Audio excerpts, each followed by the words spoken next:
할렐루야. 이 아침에도 주님의 은혜가 함께하는 귀한 삶이 되시기를 바랍니다. 주님과 함께하는 복, 이것이 우리의 삶을 변화시키는 능력이 될 줄로 믿습니다.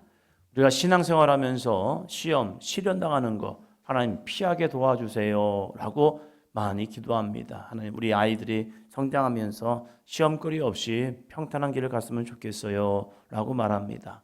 그러나 성경의 수많은 믿음의 사람들을 보면요, 시련을 만납니다. 어쩌면 기독교는 시련으로부터 시작되는 거 아닙니까? 교회가 십자가를 앞에 세우고 그 십자가를 증거하는 것은 단순히 예수님만의 십자가가 아니라 우리에게 맡겨진 이 십자가를 어떻게 감당할 것이냐. 우리가 문제를 만날 때, 시련을 만날 때 십자가를 바라보면서 우리가 고백할 것은 무엇입니까? 예수님의 십자가. 그 십자가가 단순히 죽음으로 끝나는 것이 아니라 그 십자가 뒤에 있는 부활을 바라보면서, 맞아요 주님, 우리도 십자가를 만날 때에 내가 그 십자가를 바라보고 도망치는 것이 아니라 그 십자가 뒤에 있는 거룩한 부활을 바라보며 나도 끝까지 승리하겠습니다. 이 믿음의 삶이 되어야 할 줄로 믿습니다. 제자들도 부활의 주님을 만나기 전에는 십자가가 두려웠죠. 그래서 베드로 같은 경우도 예수님 십자가 지면 안 돼요 라고 하면서 극구 강력하게 예수님을 가시는 길을 막아섰죠. 그러나 그것이 무엇입니까? 사탄의 역사라는 거였죠. 그래서 사탄아 내 뒤로 물러가라 하면서 예수님께서 그 사탄을 물리치는 모습을 보게 됩니다. 예수님의 제자들도 성령의 능력을 받기 전에는 십자가가 두려웠습니다. 그러나 성령의 능력을 받고 나니 십자가가 다르게 보이는 겁니다. 그것은 주님께 영광을 돌리는 길이고 생명의 면류관을 얻는 의의 길임을 깨달았습니다. 그래서 베드로는 예수님이 지은 십자가를 어떻게 내가 똑같이 지겠습니까? 좀 거꾸로 나를 달아주세요 하면서 이것이 그의 마지막 유언이 되었고, 역사적인 모습으로 보면 베드로는 그래서 십자가를 거꾸로 달려서 죽었다라고 이야기도 합니다.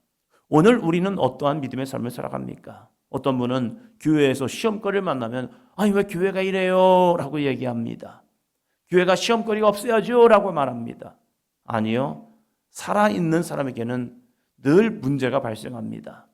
그러면 살아있는 교회도 이 지금 시련을 만난다, 문제를 만난다, 이것은 어쩌면 우리에게 더 큰 아름다운 도전이 될 수 있고 하나님의 행하실 놀라운 일을 경험하는 능력의 삶이 될 줄로 믿습니다. 복음서에 보면요, 많은 시련을 만난 사람들이 있죠. 그 시련을 나 혼자 극복하려고 하면 그것은 여전히 나를 주눅들게 하는 문제였습니다. 그러나 그 문제를 주 예수께 가지고 가서 자신의 시련을 내어놓았을 때에 예수님은 그것을 오히려 의로 여기셨고 그 믿음을 통하여 주님이 행하시는 놀라운 기적과 능력, 자기 안에 주시는 거룩한 평안과 은혜를 주셨다는 사실입니다. 그렇다면 오늘 이 야고보서를 읽고 나아가는 우리들에게 시련 어떠한 관점으로 볼 것이냐, 이게 중요하죠. 1장 2절입니다. 내 형제들아 너희가 여러 시험을 당하거든 온전히 기쁘게 여기라. 아멘. 내 형제들아, 믿음의 형제들아. 어쩌면 야고보 입장에서도 문제를 만나지 않는 것이, 고난을 만나지 않는 것이, 아픈 질병을 만나지 않는 것이 오히려 복이 있어요 라고 말할 수 있을 겁니다. 세상에는 오복이 있더라고요. 어렸을 때 학교를 다니면서 선생님께서 오복을 가르치면서 야 이것이 세상에서 우리들이 말하는 복이야 하면서 5가지 복이 있으면 그 사람 진짜 복 받았어 라고 얘기합니다. 장례식을 가보면요, 장수하셔서 자녀들이 많이 있고 평안하게 안전하게 돌아가시면 우리는 복 받으셨어요 이렇게 얘기합니다. 그래서 이것을 호장이다, 좋은 장례다라고 이야기도 합니다. 그러면 정말로 그것이 좋은 장례일까?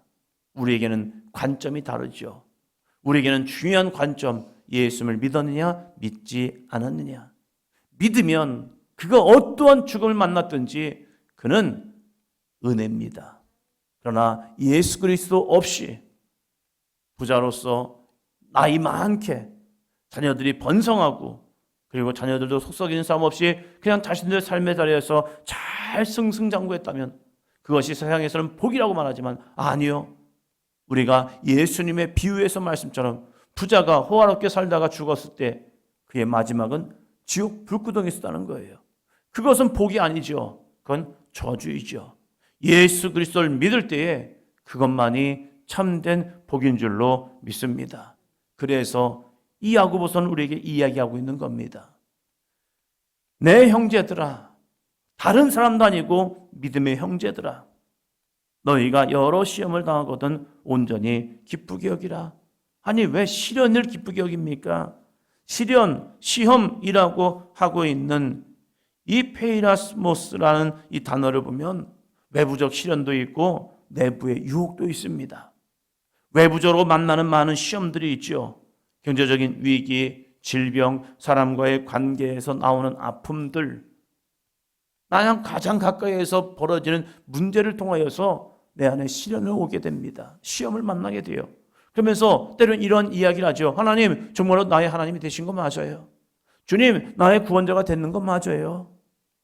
문제를 만나면 우리는 하나님 앞에 그 탓을 하기도 합니다. 그래서 문제가 없으면 하나님의 은혜인 것처럼. 그런데 오히려 야고보 저자는 우리에게 이렇게 말하고 있는 거죠. 시험을 당하거든 온전히 기쁨으로 여겨. 시험인데 어떻게 기쁘게 여깁니까? 그 이유를 3절에서 이야기하죠. 3절입니다. 이는 너희 믿음의 시련이 인내를 만들어내는 줄을 너희가 알미라. 아멘. 믿음의 시련이, 믿음의 시험이 믿음 없으면 망해요. 그러나 믿음 있는 시련이 내 안에서 인내를 만들어내는 줄 너희가 알미라 라고 말합니다. 내 안에 인내. 그 인내는 그냥 참고 견디는 게 아닙니다.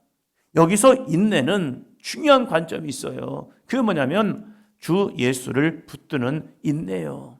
주님 안에 인내요. 예수가 함께 계시니 시험이 오나 겁 없네. 아니 예수님이 함께 계시는데 왜 시험이 오나 겁이 없습니까? 그것은 예수님은 우리의 피할 바위가 되시기 때문입니다. 우리의 구원의 능력이 되기 때문에 그 주님의 역사를 경험하게 되는 거예요. 풍랑 가운데 예수님이 함께 하셨죠. 예수님과 함께 배를 타고 가는데 큰 풍랑을 만났죠. 그럴 때 그들은 두려웠습니다. 어쩌면 절망이었습니다. 그래서 죽게 되었다라고 생각했죠. 자신들이 열심히 뭔가를 해결해 보려고 했었지만 여전히 문제는 더 커졌습니다. 그럴 때 이들이 예수님을 깨우는 거죠. 예수님 어떻게 이 시간에 주무시고 계십니까? 좀 깨어나세요. 어떻게 좀 해보세요. 죽게 되었잖아요. 그런데 예수님이 그들의 믿음을 꾸짖고 계신 거죠. 야, 너희 뭐하고 있었어? 너희 뭐하고 있어? 왜 그래? 내가 있잖아. 그러면서 예수님이 바람을 잔잔케 하시고 파도를 잠잠케 하시죠. 그때 그들은 놀라운 은혜를 경험하는 겁니다. 이가 뉘시기에, 이분이 뉘시기에, 누구이기에 바람과 바다도 잠잠하느냐? 주님의 거룩한 능력을 경험하는 순간 그들 가운데 주님의 신적 은혜를 경험하게 되는 거예요. 그들이 이 시련을 통하여서 주님을 붙드는 인내를 갖게 되었고 그 인내를 통해서 점점 그들의 믿음은 성숙되어져 가는 모습을 보게 됩니다. 우리에게도 믿음의 시련은 올 겁니다. 우리가 죽는 그날까지 여러 가지 시험을 만날 수도 있습니다. 그때 그 문제로 인해서 요동치지 말고 우리의 믿음을 주님께 굳세게 붙들기를 축원합니다. 그것이 오히려 우리를 인내의 삶을 통하여서 주님이 행하시는 놀라운 역사를 경험하는 삶이 될 줄로 믿습니다. 12절 볼까요? 시험을 참는 자는 복이 있나니 이는 시련을 견디어낸 자가 주께서 자기를 사랑하는 자들에게 약속하신 생명의 면류관을 얻을 것이기 때문이라. 아멘. 시험을 참는 자는 복이 있습니다. 시련을 견디어낸 자가 주께서 자기를 사랑하는 자에게, 주께서 자기를 사랑하는 자에게. 시험을 참는 자는 주님을 사랑한답니다. 주님을 사랑하기 때문에 시험을 견디어 낸답니다. 그들에게 약속하신 생명의 면류관이 주어집니다. 오늘도 우리들에게 오는 시험, 시련, 이것을 거부하지 말고 주 예수께 더 가까이 나아가는 은혜의 통로가 되시고 주님이 행하시는 놀라운 역사를 경험하는 삶이 되어서 주께서 자기를 사랑하는 자들에게 약속하신 생명의 면류관까지 얻고 승리하고 승전가를 부르고 주님 품에 안기는 거룩한 삶이 되시기를 축원합니다. 기도합니다.